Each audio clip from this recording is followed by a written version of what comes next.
안녕하세요. 저는 박복한 팔자를 타고난 50대 초반 남자입니다. 제가 저를 이렇게 소개한 이유는 제 주변 사람들이 모두 세상을 떠났기 때문인데요.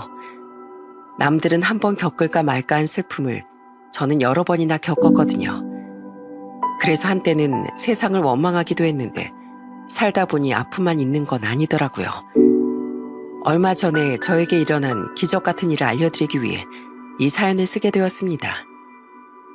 저는 어릴 때부터 군단위 마을에서 나고 자랐습니다. 저는 사실 저희 어머니 얼굴도 기억하지 못해요. 아버지한테 듣기론 제가 2살 때 어머니가 바람이 나서 집을 나가셨다고 들었거든요. 그래서 저희 아버진 혼자 힘들게 일하며 저를 키우셨는데 몸이 고돼서 그런지 술을 자주 드시더라고요. 저는 걱정되는 마음에 아버지한테 이렇게 얘기한 적도 있었습니다. 아빠, 술 좀 제발 그만 드세요.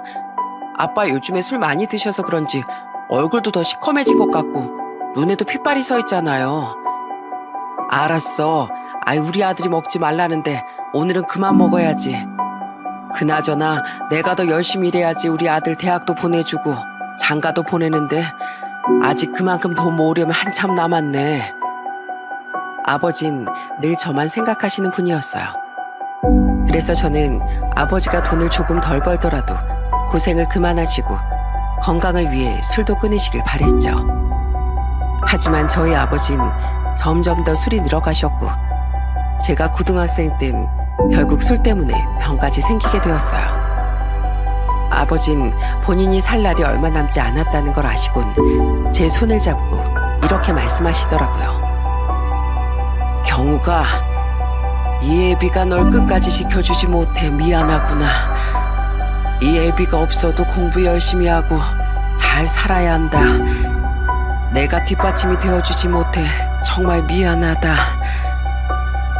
결국 저희 아버진 제가 19살 때 세상을 떠나셨습니다.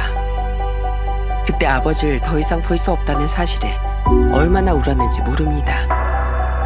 다행히 아버지한테서 물려받은 집과 돈이 있었기 때문에 당장 생활하는 데 문제는 없었지만 저 혼자 스스로 살아갈 수 있는 능력을 가져야겠다는 생각이 들었어요. 그래서 대학도 가지 않고 공장을 다니며 죽어라 일을 했습니다. 저는 비록 가족도 없는 혼자였지만 항상 성공하고 싶다는 꿈이 있었어요. 그래서 제가 열심히 모은 돈과 아버지가 물려주신 돈으로 20대 중반의 어린 나이에 사업을 시작하게 되었어요. 처음엔 힘들었지만 어떻게든 성공하겠다는 열망으로 열심히 했습니다. 그때 제 옆에서 절 응원하고 지켜주던 사람이 있었는데 그게 바로 제 아내였어요. 친구의 소개로 만난 아내는 저희 집과 차로 20분 거리의 군단위 마을에 살고 있었는데 나이는 저보다 3살 어렸고 미용실에서 일을 하고 있었어요. 저 아내는 둘 다 빨리 가정을 꾸리고 싶어 했기 때문에 예비 처가에 결혼 허락을 받으러 갔습니다. 그런데 예비 장인 장모님께선 제 사업이 아직 자리를 잡지 못했는데도 저를 흔쾌히 받아주시더군요. 난 자네가 아버지가 돌아가시고 나서 혼자 열심히 일해서 사업을 시작한 것만으로도 대단하다고 생각하네. 자고로 남잔 꿈이 있고 열정이 있어야 하는 법이야. 그래야 처자식도 열심히 먹여 살릴 수 있는 거거든. 사업이 안정될 때까진 힘들긴 하겠지만 그래도 우리 서정이랑 서로 의지하며 잘 지냈으면 좋겠네. 감사합니다. 저 앞으로 서정이랑 어머님 아버님한테 정말 잘할게요. 저 사위로 받아주셔서 정말 감사합니다. 그렇게 저는 25살의 나이로 아내와 결혼을 하게 되었습니다. 저희 처가 식구들이 워낙 다 좋은 분들이라 결혼 생활이 너무 즐거웠어요. 그래서 저는 쉬는 날마다 항상 아내랑 같이 처가에 갔습니다. 어머님, 아버님, 사위 왔습니다. 아이고, 우리 김서방 왔는가? 배고플 텐데 얼른 와서 밥 먹게. 내가 자네 좋아하는 음식 잔뜩 차려놨거든. 와, 어머님, 저 어머님이 해주신 반찬이라면 밥 2공기는 뚝딱 할 것 같으니까 제가 미리 1공기 더 퍼올게요. 그래도 되죠? 그래도 되고 말고 아이 한 공기가 뭐야. 두 공기든 세 공기든 다섯 공기든 마음대로 먹어. 난 우리 김서방이 밥을 잘 먹어서 참 좋아. 원래 잘 먹어야 복도 잘 들어오는 거거든. 저희 장인 장모님께선 저한테 정말 잘해주셨어요. 제가 갈 때마다 항상 맛있는 음식을 챙겨주시고 저한테 칭찬 한마디라도 더 해주시는 분들이었죠. 저희 장인 장모님뿐만 아니라 저희 아내도 정말 상냥하고 다정한 사람이었습니다. 아내는 직업이 미용사라서 항상 제 머리도 직접 잘라주곤 했어요. 여보, 사업하는 사람이 머리가 지저분하게 이게 뭐야. 명색이 와이프가 미용사인데 머리는 예쁘게 하고 다녀야지. 그런가? 내가 보기엔 이 머리도 나쁘지 않은 것 같은데. 나쁘지 않긴. 자, 얼른 앉아보세요, 손님. 손님은 저희 미용실 VIP 손님이시니까 특별히 제가 알아서 예쁘게 잘 잘라드리겠습니다. 아참, 커트비는 공짜예요. 대신 주기적으로 와주셔야 돼요. 아내는 저한테 그렇게 장난을 치면서 제 머리를 예쁘게 잘라주더군요. 저는 그렇게 아내와 잘 지내며 딸 하나, 아들 하나를 낳게 되었습니다. 역시 자식을 낳기 전엔 그 행복을 모른다더니 제가 자식을 낳아보니 세상에 이런 큰 행복도 있구나 하는 걸 깨닫게 되더군요. 저희 딸이 처음 뒤집기를 했을 땐 너무 신나서 소리를 질렀고 처음으로 아빠라는 단어를 말했을 땐 세상을 다 가진 것처럼 행복해서 눈물이 나왔어요. 여보, 방금 우리 혜진이가 나한테 아빠라고 부른 거 맞지? 그치? 혜진아, 한 번만 더 해보자. 아빠 하고 한 번만 더 해봐. 어? 아이를 한 번 낳아봤으니 둘째 땐 감동이 덜할 줄 알았는데 전혀 그렇지 않더군요. 저희 둘째 아들이 태어났을 때도 얼마나 기뻤는지 모릅니다. 여보, 우리 준수 눈매가 나랑 정말 닮은 것 같지 않아?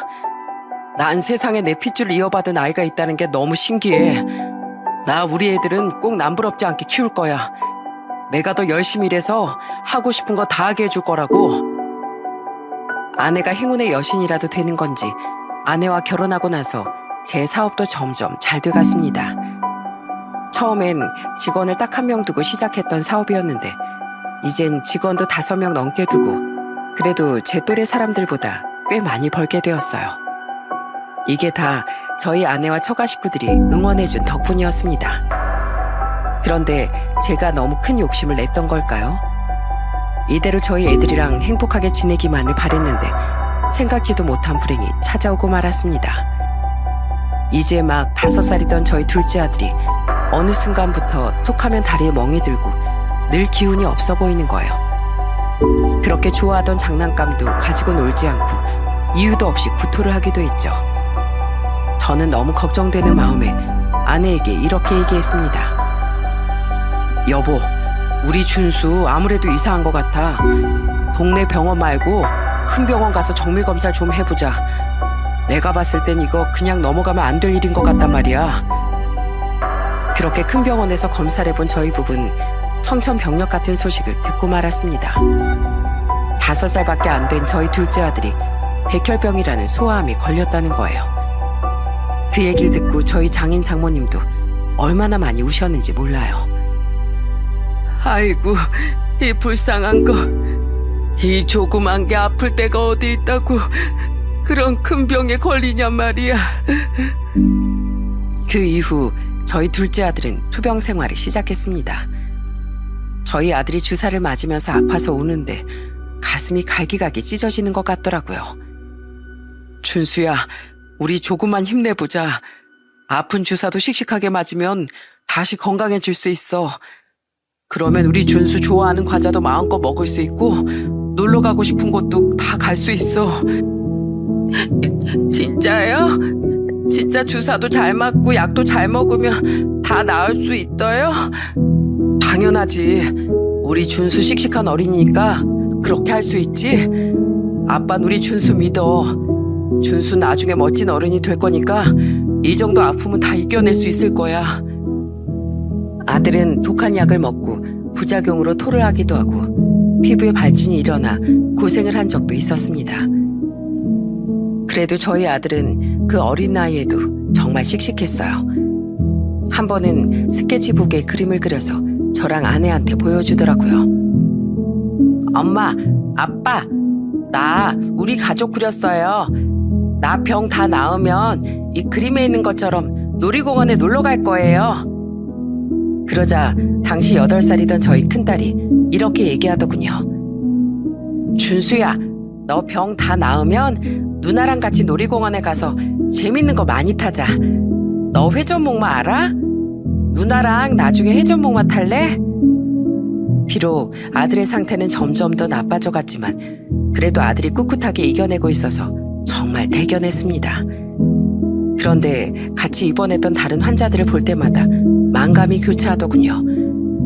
완치돼서 나간 아이를 볼 땐 우리 아들도 저렇게 될 수 있다는 희망이 생겼다가도 치료 끝에 세상을 떠난 아이를 봤을 땐 절망적인 기분에 휩싸이기도 했습니다. 하지만 저희 아들 앞에서 강한 모습을 보이기 위해 힘들어도 티를 내지 않았죠. 그런데 아들이 투병 생활을 시작한 지 1년이 좀 안 됐을 때였습니다. 하루는 아들이 저희 아내한테 이렇게 얘기하더라고요. 엄마, 나 나중에 다 나으면 동물원에 놀러 갈래요. 그리고 겨울엔 눈썰매도 타고 싶고요. 엄마, 아빠랑 누나랑 다 같이 크리스마스 트리도 만들고 싶어요. 뭐? 크리스마스 트리?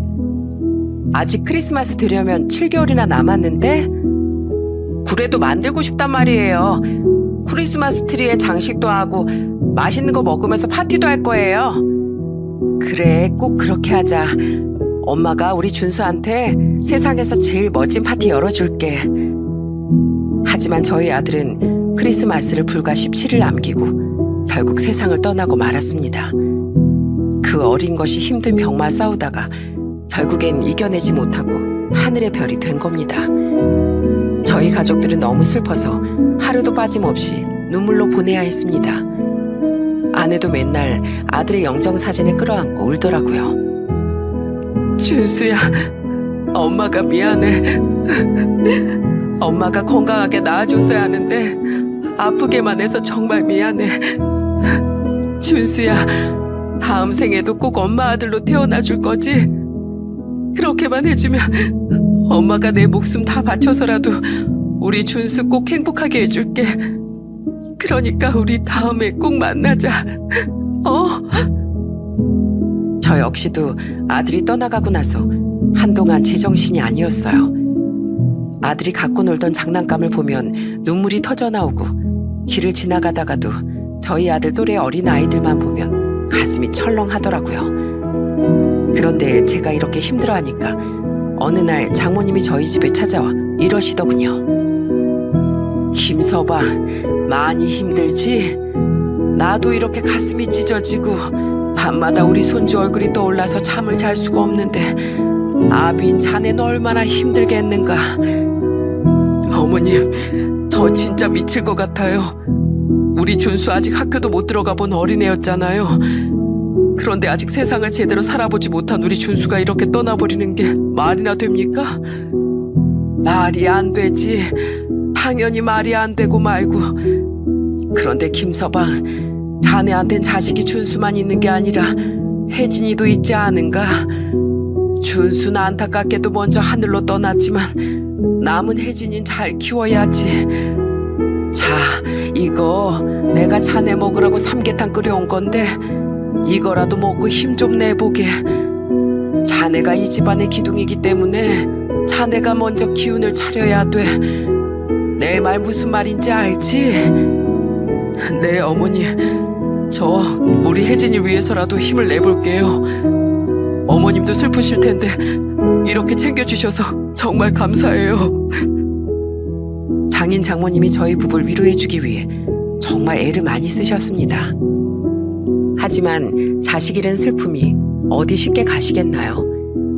저랑 아내는 밤마다 서로 끌어안고 숨죽여 울 때가 많았습니다. 그런데 한 번은 아내랑 같이 또 울고 있었는데 저희 딸이 방문을 똑똑 두드리고 들어오더라고요. 엄마, 아빠, 오늘도 또 울고 있었어요? 그러자 아내가 손등으로 눈물을 훔치고선 일부러 밝게 웃으면서 이렇게 얘기하더군요. 아니야. 엄마랑 아빠 울지 않았어. 그냥 눈에 뭐가 들어가서 그런 거야. 거짓말하지 마요. 나 그렇게 어린애 아니거든요. 엄마랑 아빠가 밤마다 맨날 몰래 울고 있는 거 다 알고 있어요. 그런데 엄마, 지난번에 나한텐 준수가 하늘나라에 가서 아프지도 않고 맨날 웃으면서 지낼 거라고 했잖아요. 그런데 엄마랑 아빠가 이렇게 맨날 울고 있으면 준수가 웃을 수 있겠어요? 그러니까 우리 준수를 위해서라도 웃으면서 지내요. 네? 그래, 우리 혜진이 말이 다 맞네. 준수를 위해서라도 우리가 웃으면서 지내야지. 혜진아, 엄마 아빠 이제 안 올 거니까 너무 걱정하지 마.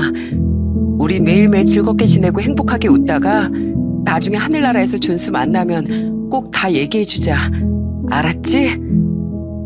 저희 딸은 아직 10살밖에 안 됐는데도 정말 의젓하더군요. 어린 아이한테도 배울 점이 있다는 게 딱 이런 말인 것 같았습니다. 그 후로 저희 부부는 딸을 생각해서 더 강해지기로 했어요. 그래서 저도 사업에 더 집중하고 아내도 미용실을 정말 열심히 운영했습니다.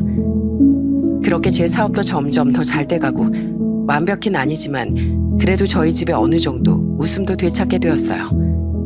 그래서 저는 당시 중학생이던 딸한테 이렇게 얘기했습니다.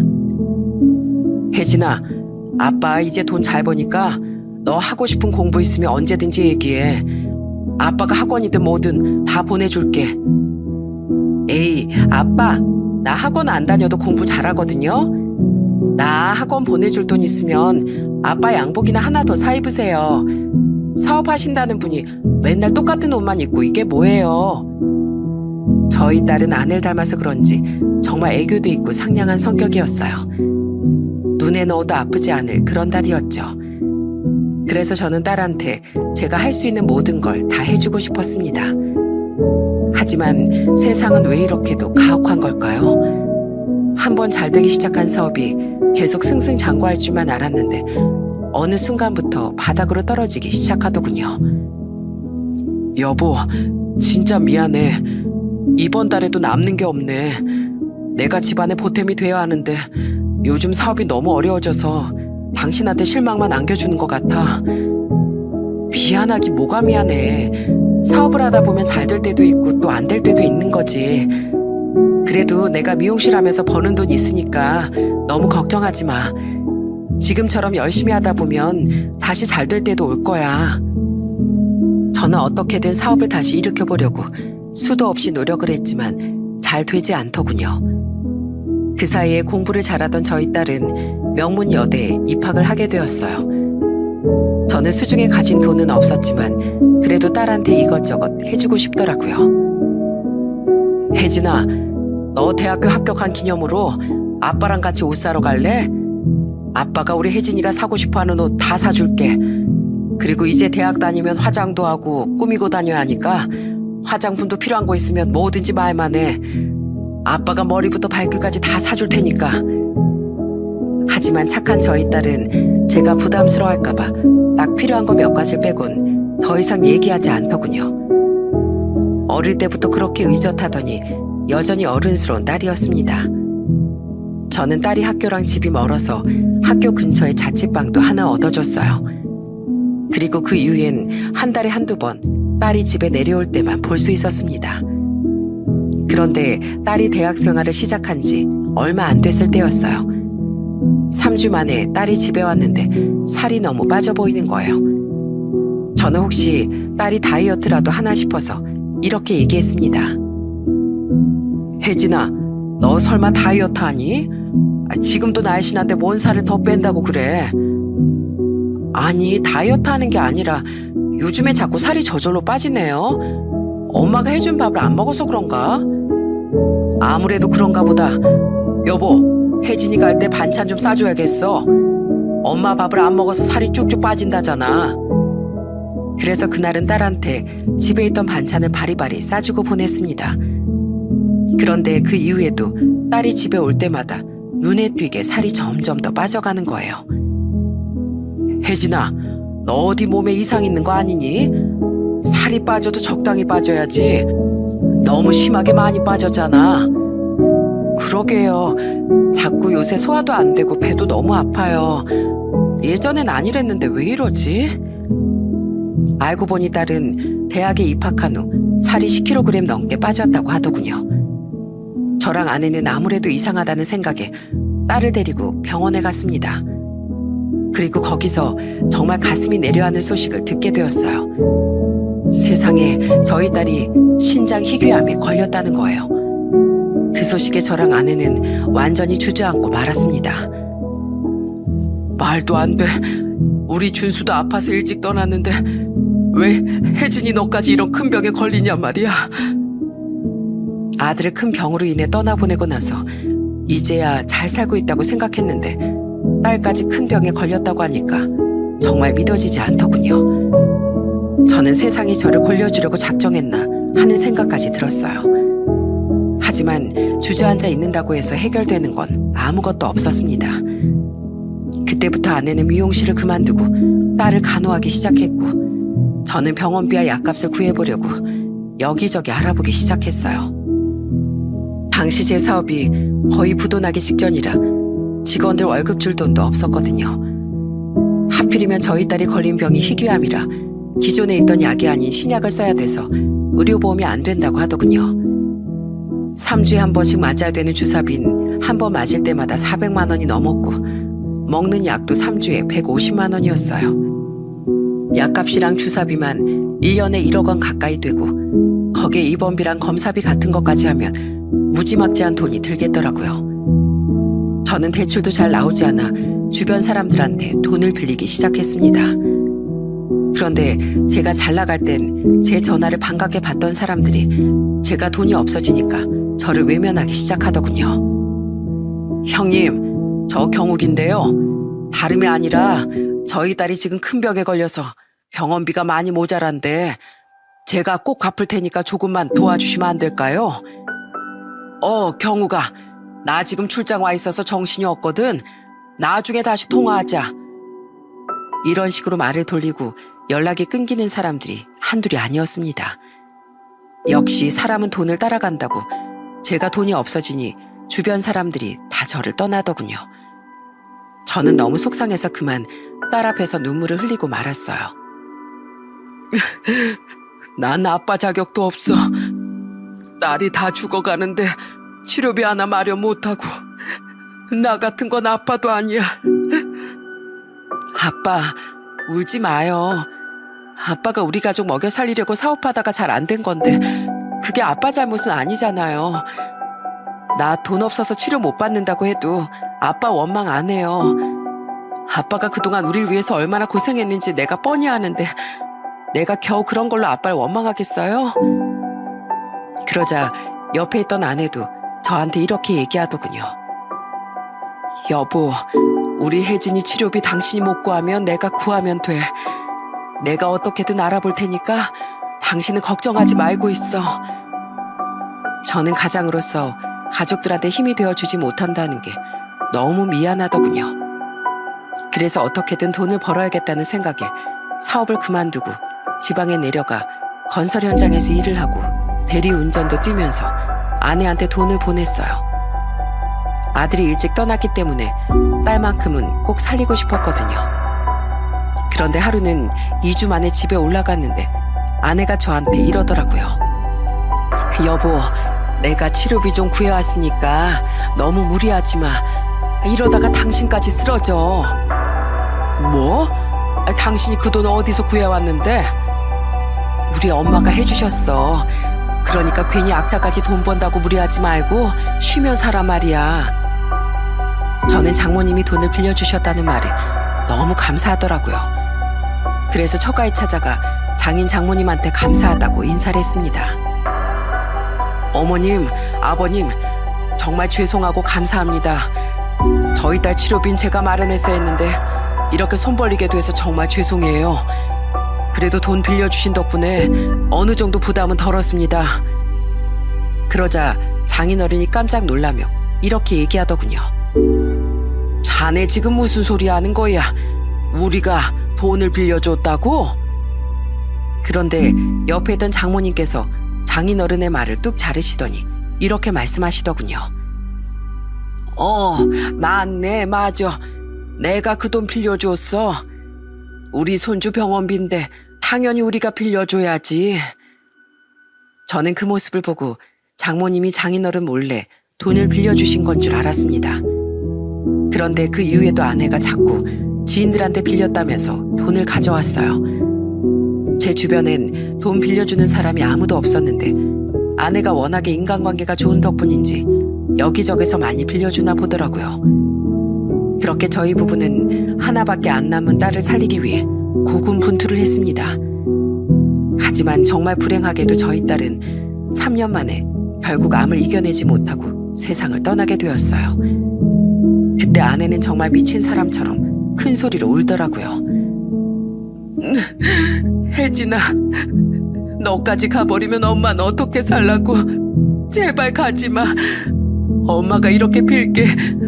엄마가 무릎 꿇고 싹싹 빌 테니까 제발 다시 돌아와주라. 제발. 사람 사는 게 이렇게 허망할 수가 있나요? 자식들을 모두 다 잃은 이 심정을 겪어보지 못한 분들은 아마 모르실 겁니다. 옛말에 자식을 잃은 슬픔이 창자가 다 끊어지는 아픔이라고 하죠. 저희 부부는 그걸 2번이나 겪었으니 아주 사는 게 아니었습니다. 저 역시도 너무 비통한 마음에 허공을 향해 소리도 질러보고 사람들이 쳐다보고 말건 길에서 엉엉 울기도 했어요. 하지만 아무리 슬퍼도 저희 부부에겐 해결해야 될 게 남아 있었습니다. 아내가 지인들한테 빌려온 돈을 갚아야 했거든요.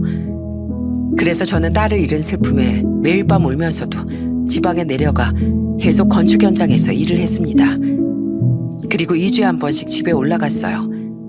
그런데 한 번은 집에 올라갔는데 아내가 절 보자마자 물건을 집어던지며 소리를 지르는 거예요. 당신이 여길 왜 와? 나 당신 얼굴 꼴도 보기 싫어.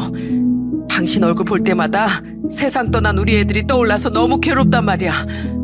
나 혼자 있고 싶으니까 제발 나가. 제발 나가라고. 여보, 도대체 왜 이래? 우리 애들은 그렇게 됐지만 우리끼리라도 힘을 내고 열심히 살아야지. 필요 없어. 나 당신 얼굴 보는 거 아주 지긋지긋하단 말이야. 맨날 노가다 현장에서 일하느라 얼굴 시커매진 것도 보기 싫고 손바닥에 굳은 살 베긴 것도 아주 꼴 보기 싫어 죽겠어. 그러니까 나가. 나 혼자 있고 싶다니까. 그때까진 아내가 슬픔을 견디지 못해 저한테 그걸 쏟아내고 있는 거라고 생각했어요. 그런데 시간이 지날수록 점점 그게 아닌 것 같더군요. 예전엔 수수하게 다니던 저희 아내가 어느 순간부터 짙은 화장을 하고 다니고 안 뿌리던 향수까지 뿌리는 거예요. 게다가 집에 못 보던 옷까지 있더라고요. 그래서 한 번은 도대체 요새 뭐라고 돌아다니냐고 물어보니까 아내가 이렇게 얘기하더군요. 내가 뭘 하고 다니든 당신이 무슨 상관이야? 내 인생이니까 내가 알아서 해.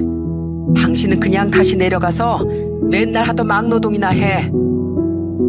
아내는 그 이후에도 저랑 연락도 잘 안 되고 오랜만에 저를 봐도 맨날 짜증만 내기 일쑤였습니다.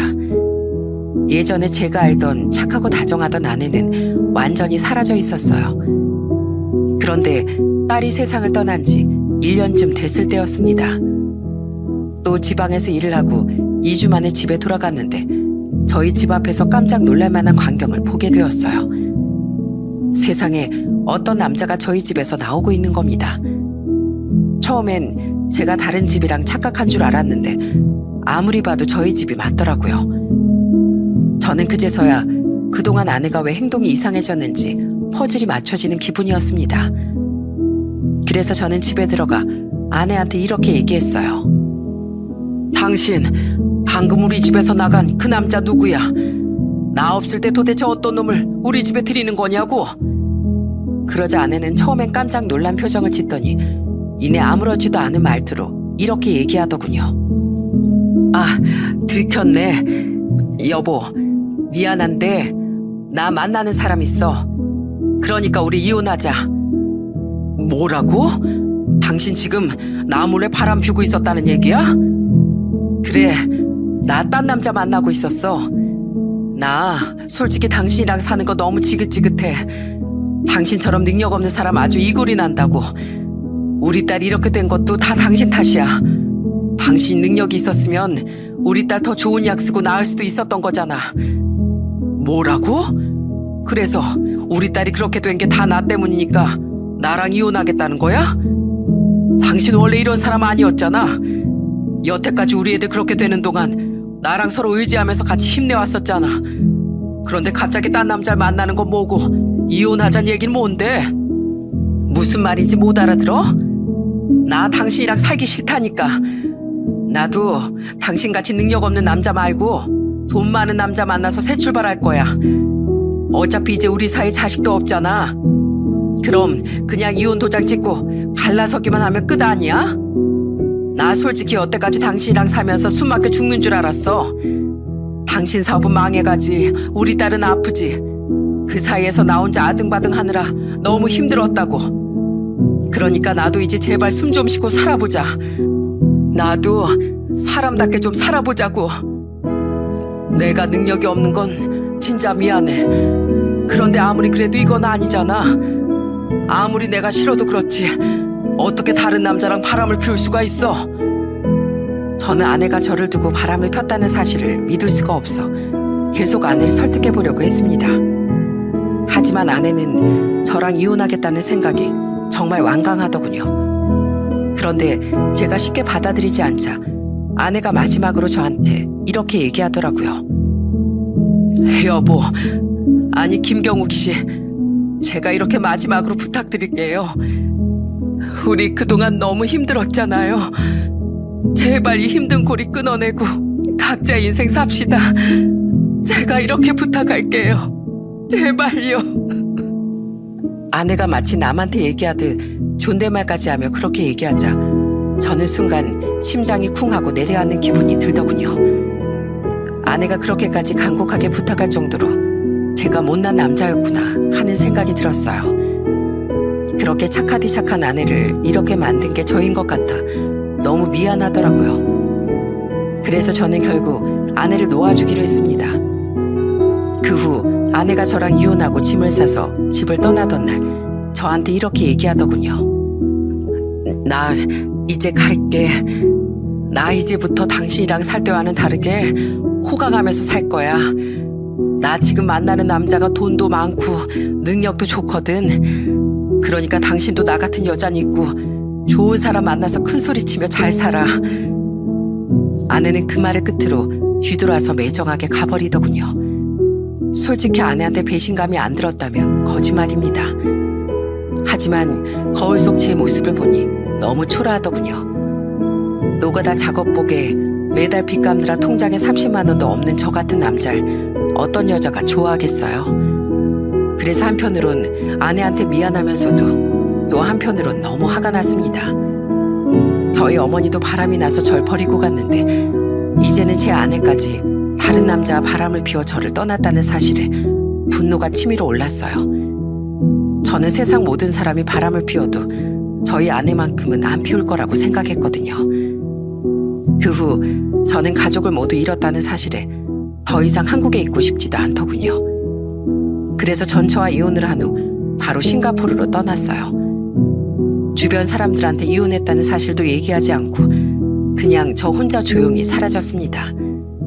그리고 그때부터는 싱가포르에서 열심히 일만 하면서 살았어요. 솔직히 힘들기도 정말 힘들었습니다. 자식 둘은 병으로 세상을 떠났지 아내는 바람을 펴서 이혼했지. 어떤 사람이 이런 상황에서 제정신으로 있을 수 있겠어요. 하지만 전 어떻게 해서든지 삶을 이어나가려고 어금니를 꽉 깨물고 노력했습니다.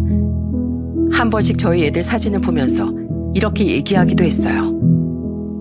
혜진아, 준수야, 하늘나라에서 잘 지내고 있지? 아빠가 엄마랑 같이 잘 지내는 모습 보여줘야 되는데 그러지 못해서 정말 미안해.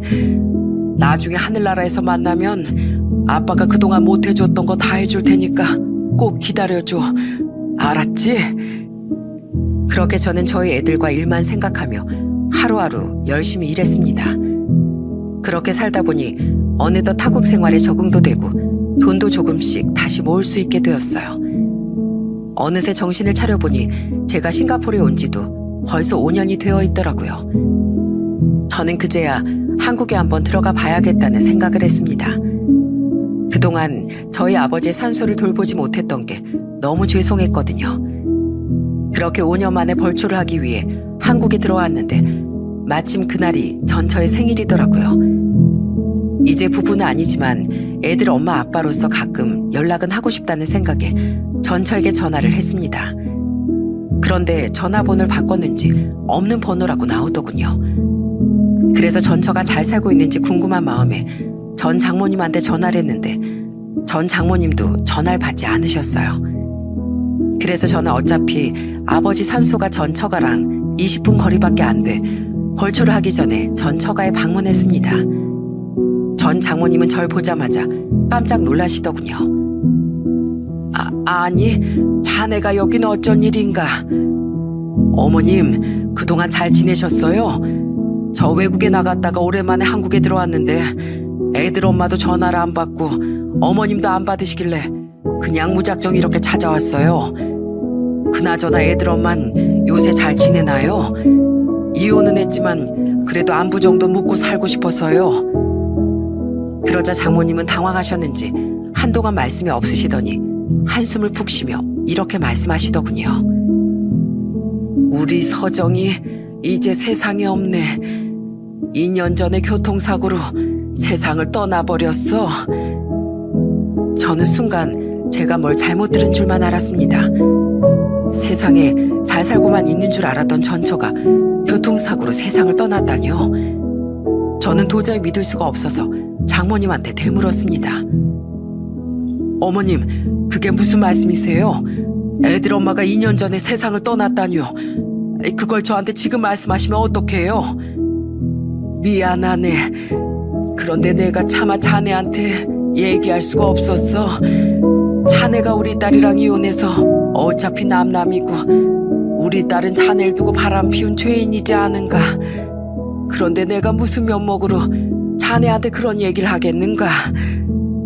그래도 그건 아니죠, 어머니.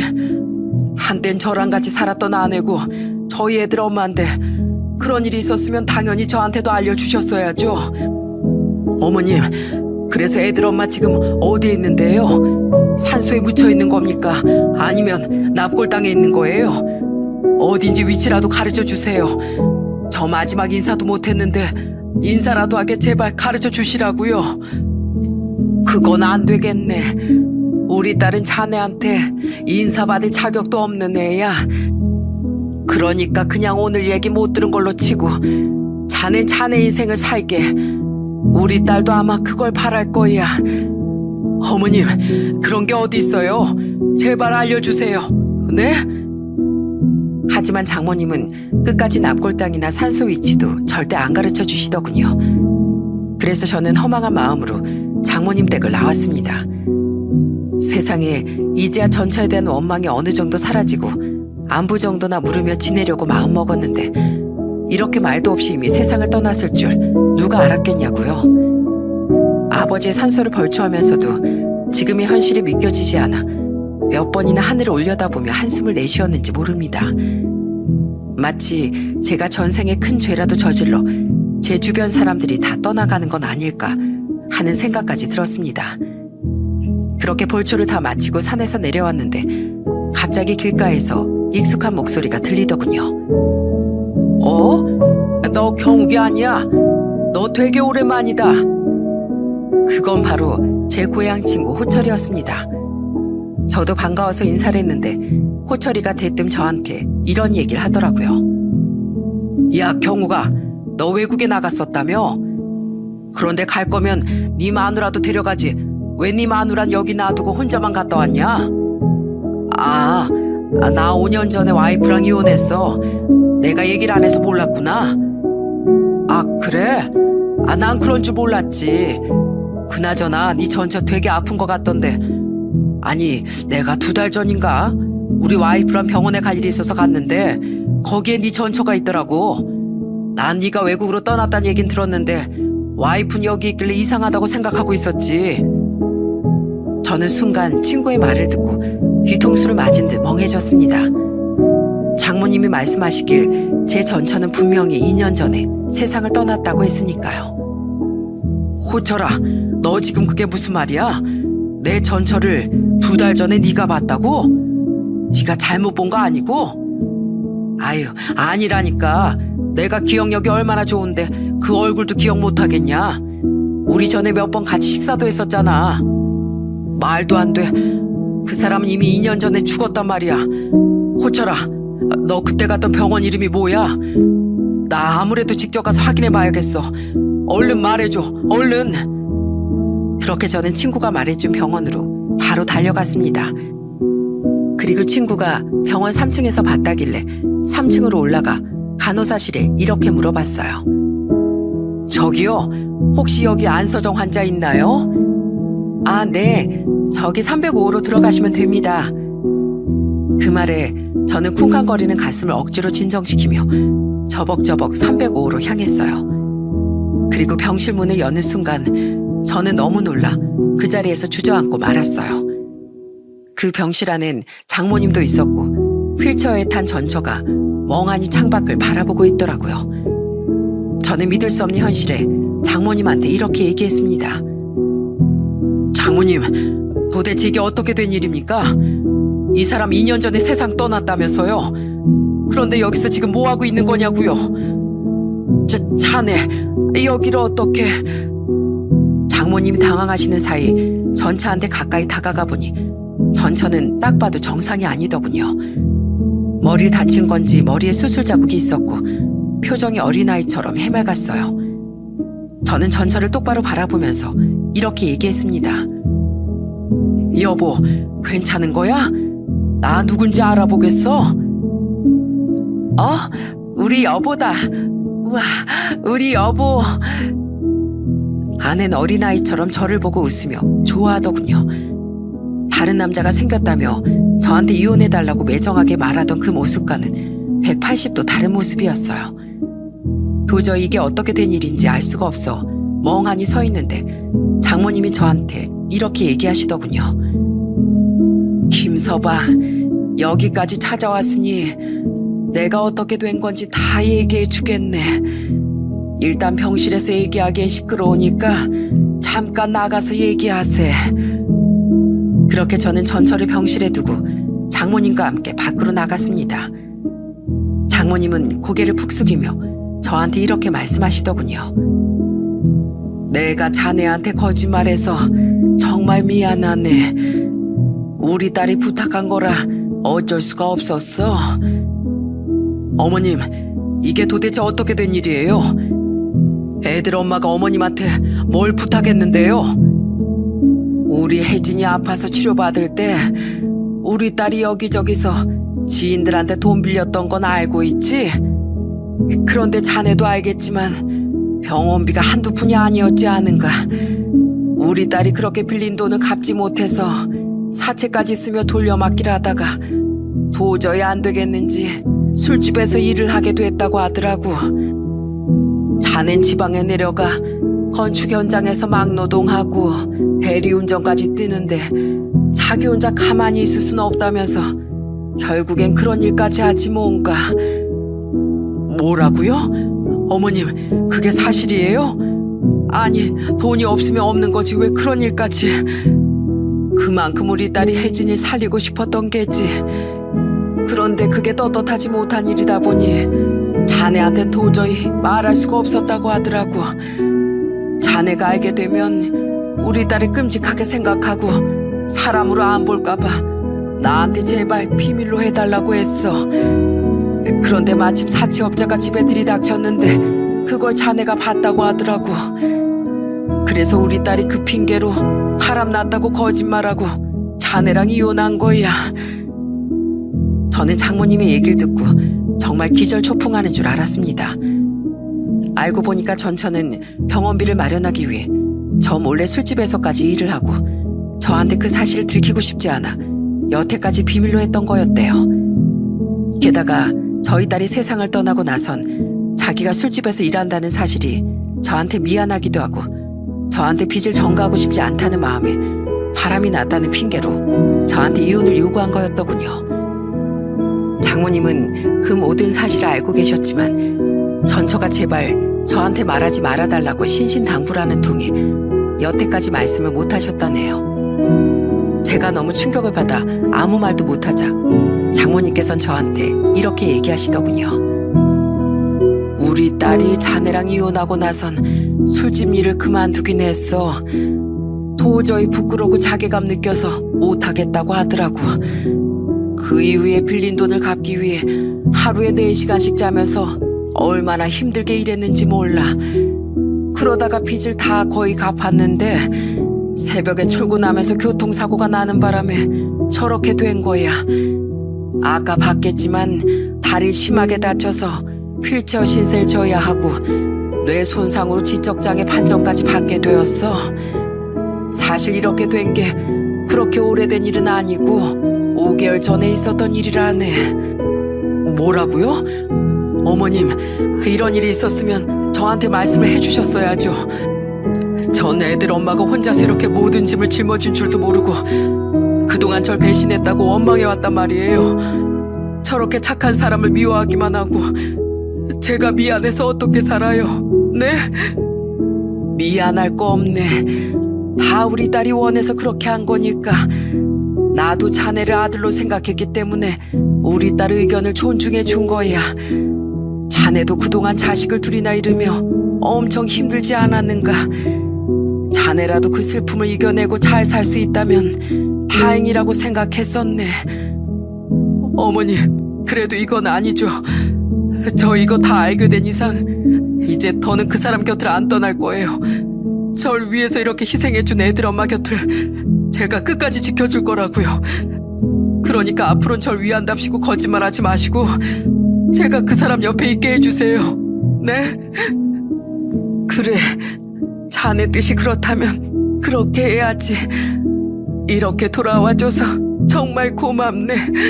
정말 고마워. 그 후 저는 아예 한국으로 들어와 아내의 발이 되어주기로 했습니다. 아내가 절 위해 그동안 고생하고 헌신했으니 이번엔 제 차례라고 생각했어요. 머리를 다쳐 어린아이가 되었으니 그 눈높이에 맞춰서 돌봐주어야겠다고 생각했죠. 아내는 다행히 제 얼굴을 알아봐서 여보라고 부르긴 하더라고요. 여보, 나 배고파. 나 맛있는 거 먹을래. 우리 여보님 그렇게 배가 고팠어요? 그럼 어떤 거 드실래요? 난 볶음밥. 김치볶음밥 말고 계란볶음밥. 오케이. 내가 우리 여보님을 위해서 맛있는 계란볶음밥 해줄게요. 어린아이 같아진 아내의 모습이 이상하다기보단 귀엽고 사랑스럽게 느껴지더군요. 저는 아내와 마치 소꿉놀이를 하는 기분으로 옆에서 정말 즐겁게 지내고 있답니다. 여보님, 머리가 많이 길었는데 한번 잘라볼까요? 머린 내가 잘 자르는데? 내 머린 내가 자를래. 안 돼요. 여태까진 여보님이 잘랐으니까 이제 내가 자를 거예요. 자, 원하는 스타일이 있습니까, 손님? 그럼 난 아이돌 스타일 할래. TV에 나오는 아이돌 스타일. 아, 그건 좀 어려운데. 그래도 한번 시도해 볼까요? 자, 움직이면 다칠 수도 있으니까 가만히 앉아 계세요. 저희 장인 장모님은 잘 지내는 저를 보면서 맨날 눈물을 흘리시더군요. 장인어른도 저한테 고맙다면서 인사를 하시더라고요. 자네, 우리 딸 곁에 다시 돌아와줘서 정말 고맙네. 내가 아무래도 사위 하나만큼은 정말 잘 얻은 것 같아. 우리 딸도 자네가 이런 사람이라는 걸 알기 때문에 자네가 잘 살길 바래서 그랬었을 거야. 자네도 우리 딸이 배신한 줄 알고 그동안 마음고생 많이 했었겠지만 이젠 모든 오해가 풀렸으니 다 같이 잘 지내보세. 그렇게 저는 세상을 떠난 줄만 알았던 아내를 정말 기적같이 다시 만나고 다시금 행복한 생활을 되찾게 되었답니다. 아마 하늘나라에 있는 저희 애들도 지금 저랑 아내의 모습을 보고 웃고 있을 거라고 생각해요. 저는 제 사연이 유튜브 방송에 나가면 아내와 함께 볼 생각입니다. 지적 능력이 어린아이 수준으로 떨어진 저희 아내는 이 사연 내용을 제대로 이해하지 못할 수도 있어요. 하지만 사랑하는 아내를 위해 마지막으로 편지를 한번 써보고 싶습니다. 그럼 저는 아내를 향한 편지를 마지막으로 제 사연을 마치도록 하겠습니다. 여보, 갑자기 사연 속에 당신이 기억하지 못하는 많은 얘기가 나와서 놀랐지? 이게 다 우리가 살아왔던 흔적이고 우리가 같이 이겨내왔던 세월들이야. 난 당신이 있어서 여태까지 힘낼 수 있었고 지금도 당신이 있어서 행복해. 당신이 나랑 우리 애들을 위해서 희생했던 것처럼 이제는 내가 당신밖에 모르는 아내 바보가 되어 당신을 끝까지 지켜줄게. 세상에서 하나뿐인 내 아내 서정씨, 지금까지도 그리고 앞으로도 정말 사랑합니다.